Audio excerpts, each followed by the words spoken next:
ஒரு பெண்ணுடைய கவர்ச்சியோ ஒரு பெண்ணுடைய ஹராமான தொடர்போ வந்துருச்சுன்னா உங்களுடைய பாதை தடுக்கப்பட்டுரும். அதை நோக்கி போகாதீங்க. அல்லாஹ் இது மூல பெண்களை கொண்டு சோதித்தால் அல்லாஹ்வை நினைவு கூறுங்க. ஹலாலா அதை நோக்கி போங்க, ஹராமா அதை விட்டு ஒதுங்கிருங்க. அல்லாஹ் உங்களுடைய வாழ்க்கையை கண்ணியப்படுத்துவான். ரசூலுல்லாஹி ஸல்லல்லாஹு அலைஹி வஸல்லம் அதனால தான் சொன்னாங்க, யார் உதடுகளுக்கு இடையே இருக்கக்கூடிய நாவையும் 2 தொடைகளுக்கு இடையே இருக்கக்கூடிய மர்ம உறுப்பையும் பாதுகாப்பதற்கு ஹலால்ல மட்டும்தான் அதை செலவழிப்பேன்னு பாதுகாக்கிறதுக்கு யார் எனக்கு உறுதி கொடுக்குறாங்களோ அவங்களுக்கு சொர்க்கத்தை உறுதி கொடுக்குறேன் நான், இல்லையா? ரசூலுல்லாஹி ஸல்லல்லாஹு அலைஹி வஸல்லம் சொன்னாங்க, மா தரக்து பஅதி ஃபித்னதன், எனக்கு பிறகு ஒரு சோதனையாக ஒன்றை விட்டு செல்லவில்லை உங்களை வழிகெடுப்பதற்காக பெண்களை தவிர.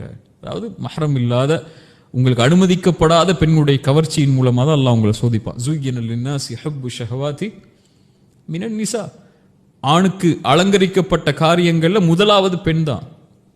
ஷைத்தான அவனை வழிகெடுக்கிறதுக்கு ஷைத்தான் பயன்படுத்தக்கூடிய முதல் ஆயுதமே பெண் தான். ரசூலுல்லாஹி ஸல்லல்லாஹு அலைஹி வஸல்லம் சொன்ன மாதிரி அதுதான் பெரிய ஃபித்னாவே.